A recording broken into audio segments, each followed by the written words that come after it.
Intelligence वाले जब किसी मुश्तबा शख्स की जासूसी करने निकलते हैं तो वो अपने थाने या हेडक्वार्टर में आम तौर पर बताकर आते हैं कि वो किस तरफ और कहां जा रहे हैं, बल्कि ये बात वो रजिस्टर में अपने हाथ से दर्ज करके निकलते हैं। मुझे ये बात परेशान कर रही थी कि जिस इंटेलिजेंस के आदमी को मैंने गोली मारकर सांपों की मुड़ी में फेंका है, अगर उस आदमी ने भी लिख दिया होगा कि वो कहां जा रहा है, तो जब वो रात को वापस अपने हेडक्वार्टर या अपने घर नहीं पहुंचेगा तो पुलिस उसकी तलाश में हमारे इलाके में आ सकती थी। बहरहाल मुझे जो कुछ करना था मैंने कर दिया था। एक इत्मीनान जरूर था कि हम दूसरे रोज मकान बदलकर राय सेना वाले क्वार्टर में जा रहे थे और वहां हमें उस वक्त तक रहना था जब तक कलकत्ते से हाजी फरीद साहब का ये पैगाम नहीं आता कि करमदाद को कलकत्ते रवाना कर दो। वो रात गुजर गई। दूसरे दिन मुश्ताक साहब गाड़ी लेकर आ गए और हमें अपने साथ दिल्ली के राय सेना वाले इलाके में वाक़े क्वार्टर में ले गए। ये क्वार्टर मिट्टी के छोटे टीले के अकब में था। अकेला क्वार्टर था। टीले को कीकर के दरख्तों ने ढांप रखा था। यहाँ कोई मुलाजिम भी नहीं था। मुश्ताक साहब कहने लगे, मैं राशन वगैरह खुद ले आऊंगा, भाभी खाना वगैरह बना दिया करे तो तुम्हारे हक में बड़ा अच्छा होगा। मैं नहीं चाहता कि तुम्हें मेरा कोई नौकर वगैरह देखे। वो चले गए और कुछ देर बाद हमारे लिए आटे चावल के थैले और घी चाय और इसी किस्म की जरूरी चीजें लेकर आ गए। खुश्क दूध का एक डिब्बा भी लाए। मैंने कहा, मुश्ताक साहब हमें ज्यादा देर यहाँ नहीं ठहरना, आप तो बहुत सामान ले आए हैं। कहने लगे, मियाँ करमदाद, हाजी फरीद साहब तुम्हें बर्मा पहुंचाने का जब तक पक्का इंतजाम नहीं कर लेते तुम्हें इसी जगह रहना होगा। हाजी साहब प्रैक्टिकल आदमी हैं, हो सकता है उन्हें 1 महीना लग जाए। मैंने फौरन कहा, नहीं नहीं मुश्ताक साहब, इतनी देर नहीं लगनी चाहिए। मुश्ताक साहब ने मेरे कंधे पर हाथ रख कर बड़ी शफकत से कहा, यहाँ 1 हफ्ता भी लग सकता है, तुम्हें परेशान होने की जरूरत नहीं है। अच्छा अब मैं चलता हूँ, शाम को आऊंगा। तुम लोग कोशिश करना कि क्वार्टर में ही रहो। मुझे सिर्फ दिल्ली की खुफिया पुलिस का डर है और कोई बात नहीं है। दिल्ली की खुफिया पुलिस का मुझे मुश्ताक साहब से ज्यादा डर था। अब तो मैंने उनके एक ओहदेदार को कत्ल भी कर डाला था। बहुत मुमकिन था कि पुलिस जहां हम पहले रह रहे थे और जहां मैंने खुफिया पुलिस वाले को ठिकाने लगाया था, वहां जाकर ये मालूम करने की कोशिश करे कि जो लोग जहां रह रहे थे वो कहां चले गए हैं। अगरचे मुश्ताक साहब ने अपने बूढ़े मुलाजिम खैरदीन को सख्ती से मना कर रखा था कि हमारे बारे में किसी को कुछ न बताया जाए। अगर कोई आकर पूछे भी तो यही कहा जाए कि ये मकान अरसे से खाली पड़ा है। लेकिन पुलिस को अब सिर्फ मेरी ही तलाश नहीं थी बल्कि अपने ओहदेदार के कातिल की तलाश भी थी। ये भी हो सकता था कि वो बूढ़े मुलाजिम को पकड़कर थाने ले जाए। बूढ़ा मुलाजिम पुलिस का तशद्दुद ज्यादा देर तक बर्दाश्त नहीं कर सकता था। अगर उसने बता दिया कि हम राय सेना वाले क्वार्टर में आ गए हैं तो मुझ पर बहुत बड़ी मुसीबत नाजिल हो सकती थी। इन तमाम हालात को सामने रखते हुए मैंने यही फैसला किया था कि अगर 2-1 दिन तक कलकत्ते से हाजी साहब का कोई पैगाम नहीं आता तो ना आए, मैं जमीला को लेकर खुद ही कलकत्ते की तरफ फरार हो जाऊंगा। दिल्ली में मेरे लिए हर तरफ अब खतरा ही खतरा था। हम सुबह के वक्त राय सेना वाले क्वार्टर में मुंतकिल हुए थे। दोपहर को जमीला ने खुद ही चावल वगैरह पकाए। क्वार्टर पुराने टाइप का था, सिर्फ 2 कमरे थे। मामूली सा गर्द आलूद फर्नीचर था। सर्दी से बचाव के लिए मुश्ताक साहब ने बिजली का एक हीटर लाकर रख दिया था। एक कमरे में 2 चारपाइयों पर बिस्तर लगे थे। लिहाफ पड़े थे। हम खिड़कियां बंद रखते थे। इलाका दूर दूर तक गैर आबाद था। सामने दरख्तों के दरमियान एक खुश्क नाला था जिसमें कूड़ा करकट पड़ा हुआ था। मैंने इर्द गिर्द के माहौल का पूरा जायजा ले लिया था। नाले के पार चंद एक कच्चे मकान थे जहां किसी वक्त बच्चे खेलते या कोई मर्द या औरत इधर उधर आती जाती नजर आती। खुश्क नाले पर लकड़ी का पुराना पुल बना हुआ था। पुल के हमारी तरफ वाले सिरे पर एक भटियारन का तंदूर था। दोपहर के वक्त कच्चे मकानों की औरतें रोटियां लगवाने आ जाती थीं, मगर ये सब कुछ हमारे क्वार्टर से काफी फासले पर था। ये सारा स्क्रीन प्ले और इलाका देखना मेरे लिए बहुत जरूरी था ताकि अगर कोई हंगामी सूरत हाल पैदा हो जाए तो मालूम होना चाहिए कि मुझे किस तरफ निकलना होगा। शाम अभी नहीं हुई थी। मैं क्वार्टर के तंग सहन में खुले दरवाजे के पास जैकेट के कॉलर ऊपर उठाए, जेबों में हाथ दिए लोहे की कुर्सी पर बैठा था कि मुझे बीन की आवाज सुनाई दी। कोई सपेरा उस तरफ आ रहा था। मुझे एकदम से संथावली के मठ के पुजारी सपेरे का ख्याल आ गया। कावेरी ने कहा था, बल्कि बाद में मुझे जमीला ने भी बताया था कि संथावली मठ से फरार होने के बाद कोई न कोई पुजारी सपेरा या सांप उसका पीछा करेगा। मैं जल्दी से उठकर दरवाजे में आया और जिस तरफ से बीन की आवाज आ रही थी उस तरफ देखा। एक सपेरा बीन बजाता चला रहा था। क्वार्टर के दरवाजे पर उसने मुझे देखा तो बीन मुंह से हटाकर मुझे हाथ उठाकर सलाम किया और कहा, घर गरस्तियां फले फूले, नाग नागिन का जोड़ा दिखाता हूँ, कैलाश पर्वत से पकड़ कर लाया हूँ। वो बोले जा रहा था और वहीं बैठकर झोले से पटारी निकालकर उसके गिर्द लिपटी हुई रस्सी खोल रहा था। काले रंग का बूढ़ा सपेरा था। सर पर उसने गेरुए रंग का कपड़ा लपेट रखा था। मैंने उसे कहा कि मुझे सांप दिखाने की जरूरत नहीं है बाबा, तुम किसी बस्ती में जा जाकर बच्चों को अपना तमाशा दिखाओ। मगर इस दौरान वो सांपों का एक जोड़ा बाहर निकाल चुका था। रुमाल से उसने सांपों को छुआ तो दोनों सांपों ने फन उठा दिए। साथ साथ सांपों से बातें भी करता जा रहा था। जब मैंने उसे सख्ती से कहा कि वो चला जाए तो वो हाथ बांध कर बोला, महाराज, आप जैसे धन वालों के भरोसे हम अपनी रोजी रोटी कमाते हैं। कुछ मिल जाए और कुछ नहीं तो घर में बासी रोटी पड़ी हो तो वो ही दे दें। भूख बड़ी सख्त लगी है। लेकिन मैंने उसे डांट दिया और कहा कि सांपों को पटारी में डालो और यहाँ से चले जाओ, घर में कोई नहीं है। सपेरे ने हाथ जोड़कर कहा, नाराज ना होना बाबा जी, चले जाते हैं। फिर उसने सांपों को पटारी में डालकर झोले में डाला,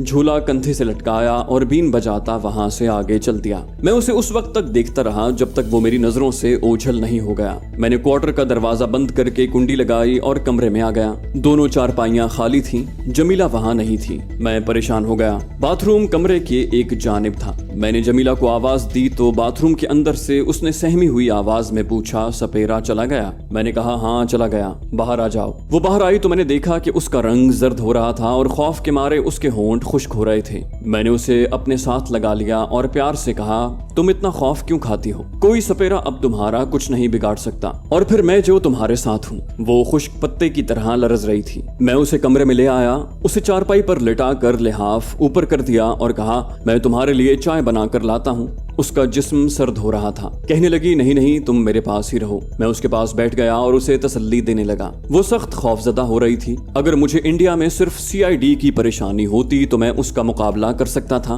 मैं आर्मी का साबिक कमांडो था और इस किस्म के हालात से नबरदाजमा होना जानता था। लेकिन सांपों और सपेरों की जिस मुसीबत में हम फंस गए थे, इसका मेरे पास कोई इलाज नहीं था, सिवाय इसके कि मैं जमीला को लेकर किसी दूर दराज इलाके की तरफ निकल जाऊं या जितनी जल्दी हो सके बॉर्डर क्रॉस करके पाकिस्तान पहुंच जाऊं। दूर दराज इलाकों में निकल जाने से भी सपेरों और सांपों से पीछा छुड़ाना मुश्किल नजर आता था। हल एक ही था कि मैं जमीला को लेकर पाकिस्तान में दाखिल हो जाऊं। पाकिस्तान हमारे लिए सबसे बड़ी पनाहगाह थी, लेकिन पाकिस्तान पहुंचना मेरे इख्तियार में नहीं था। अगर आम हालात होते तो मैं अपनी कमांडो ट्रेनिंग को इस्तेमाल में लाते हुए किसी न किसी जगह से अज खुद बॉर्डर क्रॉस करने की कोशिश कर सकता था, लेकिन वो आम हालात नहीं थे। पाकिस्तान और भारत अभी तक जंग की हालत में थे और दोनों फौजें बॉर्डर पर मोर्चा बंद थी। अगर मैं अकेला होता तो और बात थी, मेरे साथ मेरी बीवी भी थी। उसको साथ लेकर मैं भारतीय फौज के मोर्चों के नजदीक भी नहीं जाना चाहता था। अभी सूरज गुरूब हुआ ही था और दिन की कुछ रोशनी बाकी थी कि मुश्ताक साहब अपनी गाड़ी पर आ गए।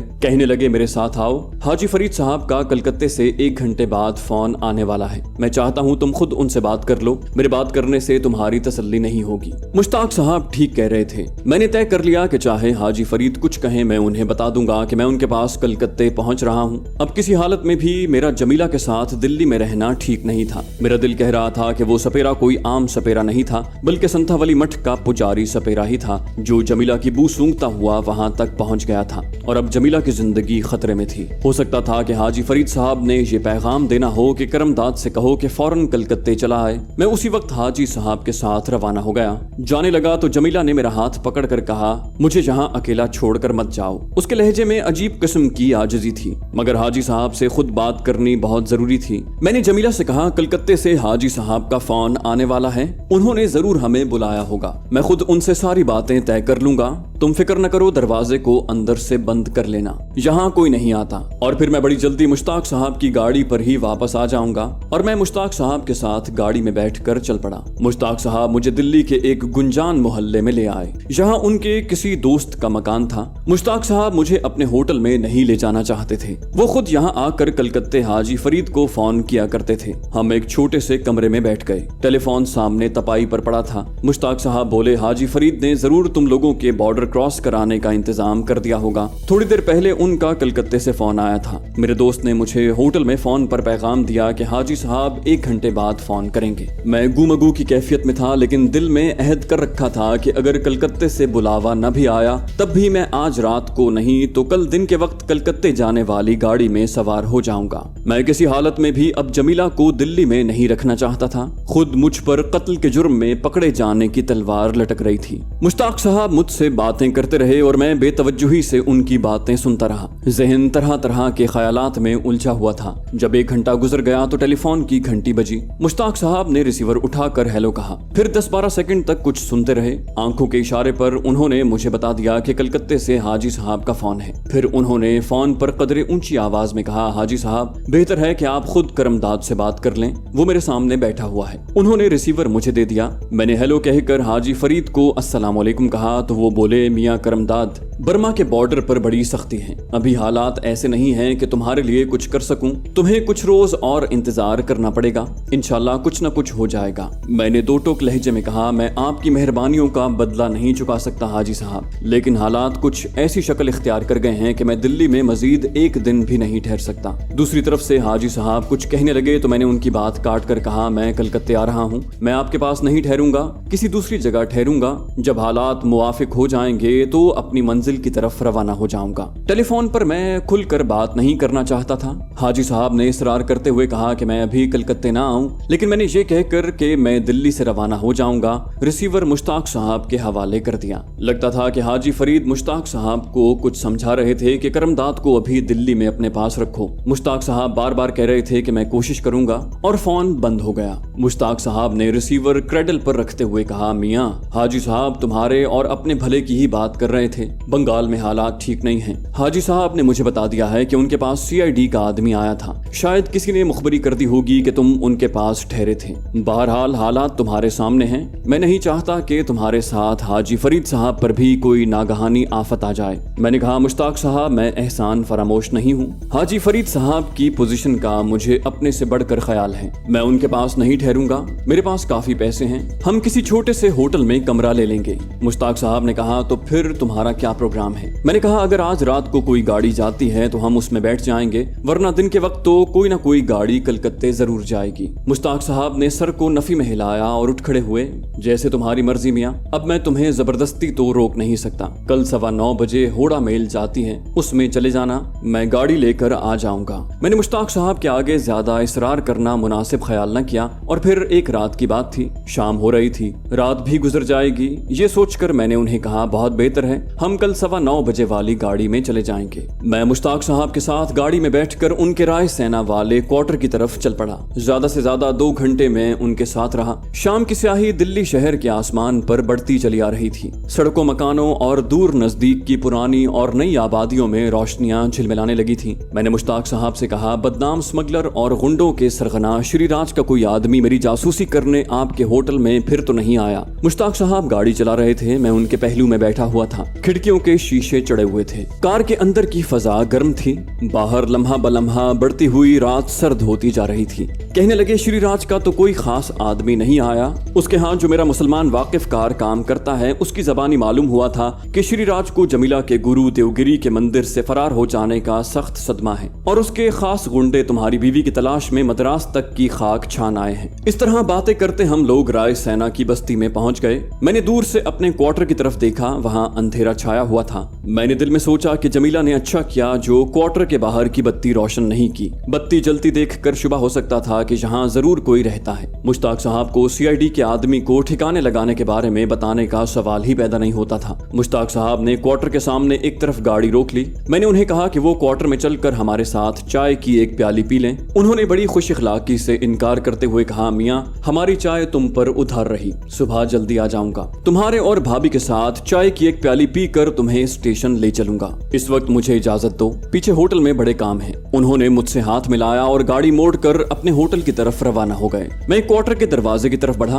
मुझे मालूम था कि जमीला ने अंदर से कुंडी लगाई होगी। मैंने बंद दरवाजे पर आहिस्ता से दस्तक दी। 2-3 बार दस्तक दी, अंदर से कोई जवाब न आया। मैं उंगली से दस्तक दे रहा था। चौथी बार हाथ दरवाजे पर मार कर दस्तक दी तो दरवाजे का एक पट अंदर चला गया। अंदर से दरवाजे को कुंडी नहीं लगाई गई थी। मुझे जमीला की लापरवाही पर सख्त गुस्सा आया और कमरे की बत्ती रोशन कर दी। कमरा खाली पड़ा था। जमीला शायद दूसरे कमरे में चारपाई पर सो रही थी। ये सोचकर मैं दूसरे कमरे में दाखिल हुआ तो देखा कि दोनों चारपाइयां खाली पड़ी थी। मेरे बिस्तर का लिहाफ तह किया हुआ था। जमीला का लिहाफ इस तरह खुला था जैसे वो बिस्तर से निकल कर कहीं गई हो। मुझे ख्याल आया कि वो बाथरूम में होगी। मैं बाथरूम की तरफ गया। बाथरूम का दरवाजा बंद था। मैंने जमीला को आवाज दी, अंदर से किसी ने जवाब न दिया। मैंने 2-3 आवाजें दी। जब कोई जवाब न आया तो मैंने दरवाजे को धकेला। दरवाजा खुल गया। अंदर घुप अंधेरा था। मैंने बत्ती जला दी। बाथरूम खाली पड़ा हुआ था। अब तो मैं परेशान हो गया। मैंने किचन में देखा, जमीला वहां भी नहीं थी। मैं घबराया हुआ क्वार्टर से बाहर निकल आया। क्वार्टर के पीछे आकर देखा, वहां हल्का हल्का अंधेरा था। जमीला का कहीं नामो निशान तक नहीं था। दौड़कर वापस अंदर आ गया। जमीला की 2 जूतियां थीं, एक चप्पल थी और एक गुरगाबी थी। गुरगाबी गायब थी। चप्पल पलंग के पास ही पड़ी थी। इसका मतलब था कि वो अपनी मर्जी से गुरगाबी पहनकर कहीं गई है, मगर वो कहाँ जा सकती थी? इर्द गिर्द कोई मार्केट या स्टोर भी नहीं था जहाँ वो कुछ खरीदने निकल गई हो। नाले के पुल पर भटियारन का तंदूर ही था। कहीं ये बेवकूफ औरत तंदूर पर रोटियां लगवाने को तो नहीं चली गई? उसने सोचा होगा आज तंदूर की लगी हुई रोटियां खाई जाएं। उसे ऐसा नहीं करना चाहिए था, मगर जमीला अक्सर इस किस्म की गैर जिम्मेदारी की हरकतें किया करती थी। मैंने क्वार्टर के दरवाजे में आकर दूर भटियारन के तंदूर की तरफ निगाह डाली। तंदूर की लालटेन जल रही थी। इसका मतलब था कि भटियारन रोटियां लगा रही थी। मैं तेज तेज कदमों से उस तरफ चलने लगा। दिल में खुदा से दुआएं मांग रहा था कि या अल्लाह पाक मेरी जमीला तंदूर पर ही हो। जैसे जैसे तंदूर करीब हो रहा था, वहां का धुंधला मंजर साफ होता जा रहा था। तंदूर पर भटियारन रोटियां लगा रही थी और उसके सामने 2 कम उम्र लड़कियां बैठी हुई थी। तंदूर में आग रोशन थी, जिसकी चमक उधेड़ उम्र भटियारन के चेहरे पर पड़ रही थी। जमीला वहां नहीं थी। मैंने सोचा शायद वो रोटियां लगवा कर ले गई हो और यूं ही सैर करने की खातिर दूसरी तरफ से क्वार्टर की तरफ गई हो। मेरा दिल ये तस्लीम करने के लिए तैयार नहीं था कि जमीला कहीं गायब हो गई है या मुझे छोड़कर चली गई है। उसकी गर्म चादर भी उसकी चारपाई पर नहीं थी। भटियारन ने मेरी तरफ सर उठाकर देखा और पूछा, बाबू रोटियां लेनी हैं? मैंने जेब में हाथ डालते हुए कहा, हाँ बहन जी 2 रोटियां दे दें। भटियारन ने छाबे में से 2 रोटियां निकाल कर कागज में लपेटी और मुझे पकड़ा दी। मैंने उसे पैसे दिए और यूं ही बज़ाहिर बेनियाजी से पूछा, बहन जी इधर कोई बड़ी औरत तो रोटियां लेने नहीं आई थी? भटियारन बोली, भाई यहाँ तो छोटे बच्चे ही रोटियां लगवाने आते हैं, क्या तुमने अपनी किसी नौकरानी को भेजा था? मैंने यूं ही कह दिया, हाँ नौकरानी को भेजा था। फिर मैंने उसे जमीला का हुलिया और लिबास और खास तौर पर उसकी चादर का रंग और गुरगाबी का बताया तो वो बोली, भाई ये लिबास तो किसी नौकरानी का नहीं हो सकता, ऐसी कोई औरत यहाँ नहीं आई। मैं बोझल दिल और परेशान दिमाग के साथ वहां से वापस हो गया। दिमाग सनसना रहा था, आखिर जमीला कहाँ चली गई? कोई उसे वरगला कर ले गया होगा, मगर वो ऐसी औरत नहीं है। कहीं उसे पुलिस पकड़ कर न ले गई हो। ऐसा हो सकता था कि जिस CID वाले को मैंने कत्ल किया था, पुलिस उसकी तलाश में वहां आ गई हो और जमीला को पकड़कर थाने ले गई हो। इस ख्याल से मेरा जिस्म एकदम सर्द पड़ गया। अगर ऐसी बात हो गई तो फिर मैं जमीला को पुलिस की हिरासत से कैसे वापस ला सकूंगा? अगर मैं खुद थाने गया तो पुलिस मुझे भी वहीं बिठा लेगी और ऐन मुमकिन है कि उन पर मेरे मफरूर जंगी कैदी होने का राज भी खुल जाए और मेरे और जमीला के लिए पाकिस्तान जाने वाले तमाम रास्ते हमेशा के लिए बंद हो जाएं। इसका एक ही तरीका था कि मैं किसी जगह से मुश्ताक अली साहब को उनके होटल फोन करके बुलाऊं और उनसे कहूं कि वो अपने तौर पर इलाके के थाने से मालूम करें कि जमीला पुलिस की हिरासत में तो नहीं है। मैंने कागज में लिपटी हुई रोटियां क्वार्टर में रखी और दरवाजे पर ताला लगाकर मुश्ताक साहब को फोन करने के लिए निकल पड़ा। क्वार्टर के आगे एक कच्चा रास्ता था जो कुछ दूर जाकर पक्की सड़क की तरफ मुड़ जाता था। पक्की सड़क पर कुछ फासले पर दुकानें थीं जहां रोशनी हो रही थी। वहां अगर फोन हुआ तो मैं वहां से मुश्ताक साहब को फोन कर सकता था। मैं जल्दी जल्दी कच्चे रास्ते पर चल रहा था। कोई 25-30 कदम चलने के बाद नीम अंधेरे में मुझे एक दरख्त के नीचे लिहाफ ओढ़ कर बैठा हुआ एक फकीर दिखाई दिया। मैं उसके करीब से गुजरा तो उसने मुझे आवाज दी, बाबू तुम उस खाली क्वार्टर में रहते हो? मैं रुक गया। फकीर के पास आकर धड़कते दिल के साथ कहा, हाँ बाबा मैं वहीं रहता हूँ। क्यों, क्या बात है? वो बोला, तुम्हारे साथ एक औरत भी रहती है। मैंने कहा, हाँ वो मेरी बीवी है। तुम क्या कहना चाहते हो? मेरे दिल की धड़कन और तेज हो गई थी। फकीर बोला, क्या तुम उसको तलाश करते फिर रहे हो? मेरे मुंह से अपने आप ये लफ्ज निकल गया, हाँ। फकीर बोला, जब तुम किसी के साथ गाड़ी में बैठ कर गए थे तो तुम्हारे जाने के बाद एक सपेरा आया था। वो तुम्हारे मकान के आगे बैठकर बीन बजाने लगा। अंदर से तुम्हारी औरत निकल कर आई। सपेरे ने उसका हाथ पकड़ा और उसे अपने साथ लेकर चला गया। मैं ये सुनकर खड़े खड़े जैसे पत्थर हो गया। मेरा हल्क सूख गया। बड़ी मुश्किल से मैंने पूछा, वो किधर गए थे? फकीर बोला, नाले वाले पुल की तरफ गए थे, आगे अल्लाह जाने कहाँ चले गए। तो दोस्तों ये थी हमारी आज की एपिसोड। उम्मीद करते हैं आपको हमारी कहानी पसंद आई होगी। जाने से पहले इस वीडियो को लाइक कीजिए और शेयर करना मत भूलिए। कमेंट करके हमें बताइए कि आपको हमारी वीडियो कैसी लगी। और अगर अभी तक आपने इस चैनल को सब्सक्राइब नहीं किया तो इसे सब्सक्राइब कीजिए और बेल आइकन दबाकर ऑल नोटिफिकेशंस ऑन कर लीजिए।